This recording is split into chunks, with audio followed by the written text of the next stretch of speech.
just looking forward, collaborating with Madhavan. I've been a fan. I mean, I can't say that enough. I've been such a huge fan. Arya drives me up the roof, and I literally can't stand any word that comes out of his mouth. And yet to have that love in my heart for the person that he is, not for the husband that he is, the whole mix of these complexities, I feel made it very, very challenging.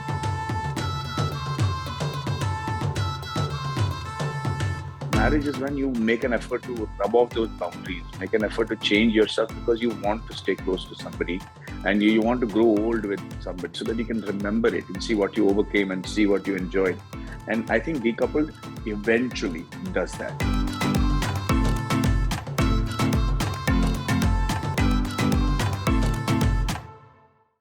Firstly, a huge congratulations for Decoupled. I am absolutely loving the authenticity that both of you are bringing into the show. Having watched the first two episodes, I can say that it has already set the tone, very refreshing and hilarious. Surveen and Madhavan, or Shruti and Arya, a huge welcome to ETimes, and we are so happy to have you joining with us today. Thank you. Pleasure's all ours. Aditi, first, go ahead. No, Surveen. go on. Aditi just made my day, man. More than what she said, the enthusiasm, she said it in I Need to Have a Beer. Yeah. Can I say that? I'm glad.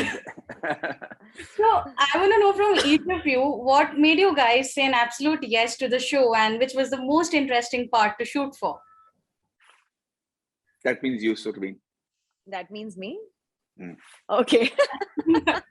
Yeah. So, the show came to me and I read the first couple of episodes and I couldn't believe the writing. Thanks to Manu.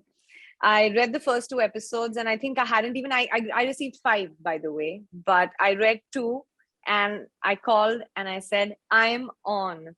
This is a deal that I want to seal ASAP because it was, like you said, it was so refreshing. It was a wonderful change for me personally from what I've done in the past, in the recent past, and something that I've never done. Actually, I'd never explored this area ever. And I think that's what excites anybody as an artist, as an actor. When you find a new ground to kind of, play around with, and then comes in, of course, Manu's writing was impeccable. It continued to be that way even through the course of the show. Maddie, it was like I was just looking forward, collaborating with Madhavan. Such a fantastic actor, and I've been a fan. I mean, I can't say that enough. I've been such a huge fan. And so, it just checked all the boxes for me. And then Hardik, I think it was very, very interesting to be having somebody like Hardik. So as a team on the whole, it just felt great. You just have to follow your gut when you dive in. And I think that's what I did. I just took the plunge and I said, hey, I'm coming. I'm a complete horrible actor as far as, horrible professional as far as approving scripts are concerned. People hate me with a passion. Okay, if it was not for if it was a futile thing, I would have been hanging by now because they hate me that much. I take a long time to say yes. अपने मन में लगता है कि बहुत बड़ा actor है, but हूँ नहीं, डरता हूँ, and I really needed to find a script that will excite me and I'm able to give my best. So when they called me for Decoupled, I got a call from Manu, and I didn't even know who Manu was at that point in time. And the only thing that really got my interest was, I said Netflix had already approved that series.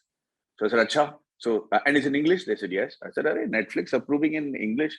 Let me give it a shot before I say no. So Manu said, I'm just sending you the first 2 episodes. Just have a look at it. And I swear to God, Aditi, I've never said yes to a script faster than this. In fact, the turnaround time from me saying yes after reading the first episode to going on the floor was like less than 2 months. Okay. And that is ridiculous. That never happened in my life. That's never happened. So I'm not saying that, we made an extraordinary product. We're all as nervous about the outcome. We're just so excited to see your reaction, Aditi. But for me, it just rang a bell right then and there. And then Then I started hearing about who the team was and who was directing it. And, they told me that Bombay Fable was involved, and Vikramaditya Modani was involved, and then Surveen. And so actually, honestly, Surveen, I don't know if you know this, they called me and they said, hey, so do you have anybody in mind for the female lead? So I said, yeah, well, I never thought about you, because I've seen your work in Sacred Games, right? And you were brilliant, and I didn't know your English was the way it is. So I was trying to talk about 3-4 people, and then finally Hardik and said, we've got Surveen. I said, oh, okay. And then I quickly did a thing, and I saw your interview, and I said, yeah, she's fabulous. And then that's how we jumped onto the bandwagon. So to be honest, till the first day of reading, मैं थोड़ा डरा हुआ था. मेरे को नहीं पता चला कि क्या होने वाला है. But we had a Zoom reading between Surveen, me, Hardik, and Manu. And Hardik was explaining the scenes. Manu was spectacular with the observations he had. And on top of that, I was getting to play a character I've never played before. But most importantly, just a synergy between me and Surveen. And we already started behaving like a long married couple over then and there. Me protecting her, me saying she should have more lines. What is wrong with you guys? That kind of stuff. So it's just kind of, the synergy just happened on the first Zoom call.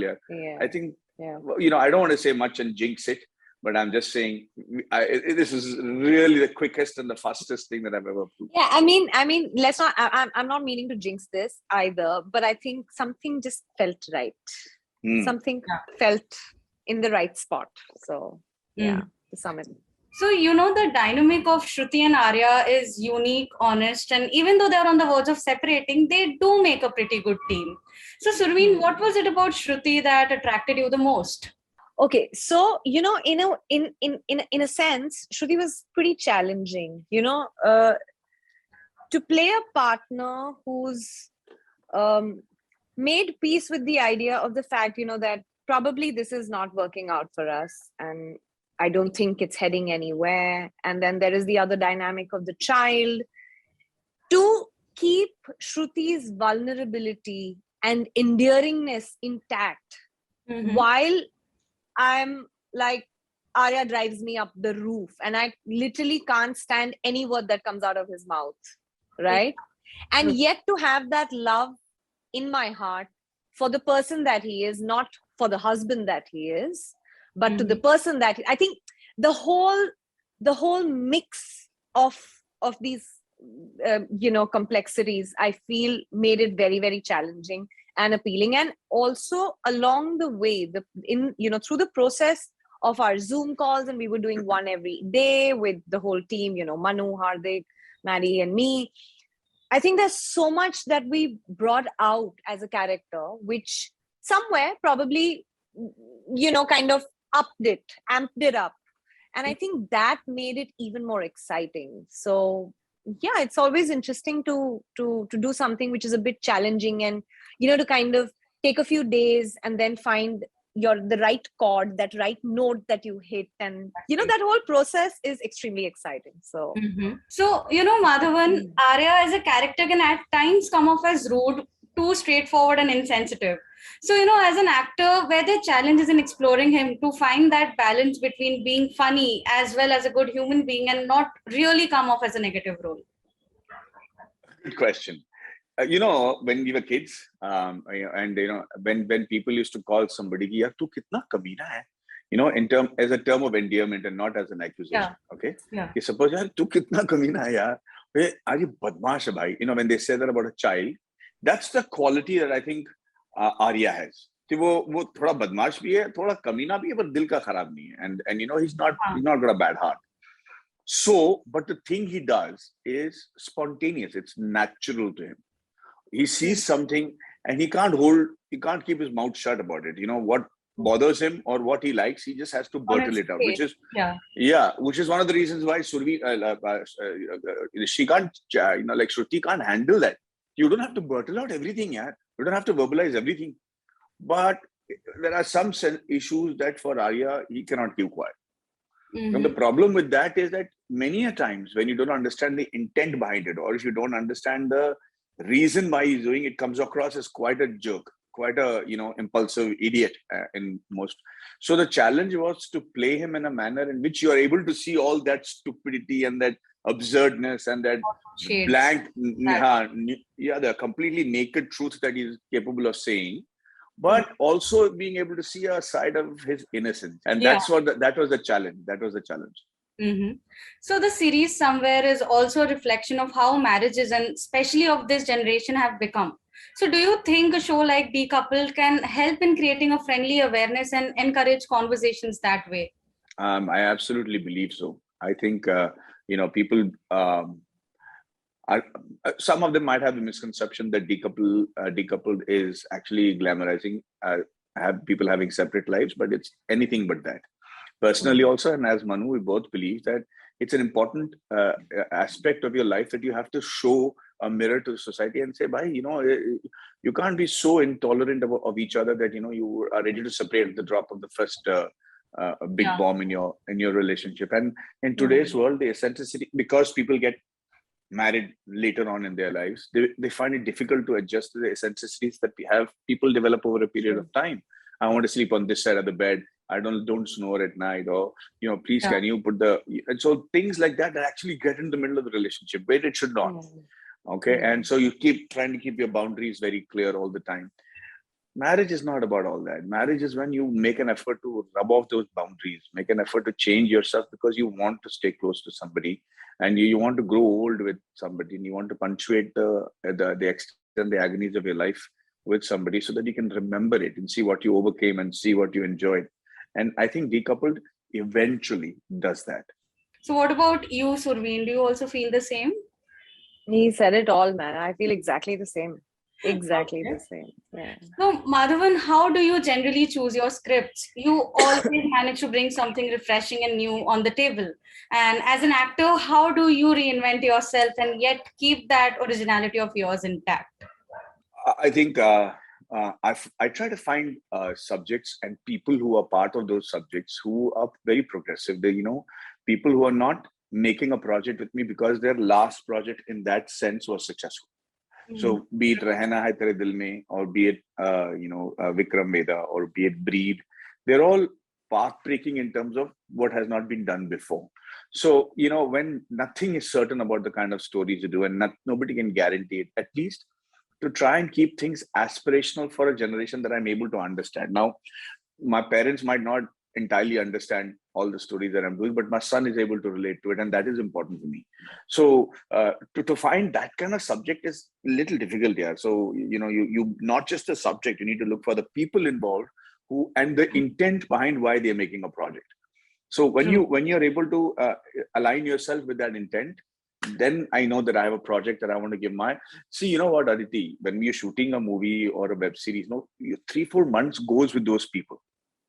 Okay. Yeah. And if you take 10 projects that you've done, then 40 months have gone effectively, which means almost 3.5 years you've spent with those people, right? Yeah. You can't afford to let that be a disgusting time. That dissatisfying, disgusting time. So that's how I select. I want to see if the marriage between the story, the people who are doing it, and me for that point of time in my life is exciting. And then I go ahead and do it. And sometimes I fall flat on my face, but most times I've been lucky. So Surveen, it's so refreshing to see you as Shruti. I mean, the look, the stance, everything about you was Shruti and not Surveen. Thank you. So, as someone who's known for portraying strong female characters on screen, how do you ensure to differentiate between those characters and make sure to not get typecast? All along, the kind of characters that I have really played, actually, it began with me getting typecast. Mm-hmm. And I've had to really, really work hard and say a lot of no's to ensure that doesn't happen. It actually began with that for, the first 2-3, not the first 2-3 years, but after Hate Story had released, there was these couple of years that were really, really, really hard. And I said no to almost everything that came my way. And I was just sitting at home. I mean, blessed that I was, that I could afford to do that and I could manage. But I think it was very important at that time to just hold my fort, hang in there, and wait for what happens is that as storytellers, it's very easy to pick up an actor for a certain part because you've seen that actor portray a similar sort of a part before. Yeah, true. And the hope that I've had for a very, very long time is that people begin to see beyond that. When they're kind of casting, there is so much that any actor or an artist has to offer that it's very, very unfair to kind of box them up and put them in there and say, what, yaar, ye role karna hai na, to isko bula lo, she's great at it. True. I find that very, very unfair for the longest time. But fortunately, what has happened over the past few years is that has actually begun to happen, which is where people want to initially want to test you and see if you fit the bill or no, and stay true to their casting. And a lot of people like there's Mukesh, and then there's casting, there's Abhishek, and these guys have really worked hard on making sure that actors and artists are not getting typecasted. And I really give them the credit, because I think they're sitting in the right spot, making sure that they tell the directors and have a chat with them, and at least ask them to kind of open up their minds and try them out. True. There also has to be a sense of, I think this artist has the potential to do justice to this as well. So as an actor, that's your job, right? To be able to play and play parts and tell stories that you've not done before, or portray characters that you haven't done before. And I think that has changed in the last 2-3 years. So that struggle that I'm, speaking of, has kind of mellowed down. And, the biggest example for me is Vikram, Manu, Hardik, Sejal from Bombay Fables coming together and actually thinking of me for this part. And I'm extremely grateful for that, because as refreshing as it is for you, it has been for me. But coming back to the most important point is that, yes, of course, the luxury of being able to say no, and then standing your ground and saying no. So I think it's the number of no's that you say that ensure that you don't get typecast than the yeses. I am so happy to see you in Decoupled. I'm not going to lie. And I am absolutely loving the chemistry that both of you have for the show. Thank you so much, Surveen and Madhavan, for doing this with me. I had a great time chatting with you, and I really look forward to more such stories. So thank you for being Shruti. Thank you so much. Thank you, Aditi. Thank you so much. Aditi, I just want to say, Aditi, thank you so much for patiently listening to all our answers and reacting to it. It's so amazing when somebody listens to your answers and then takes up from that. And we're really, really happy that you gave us that respect. Thank you.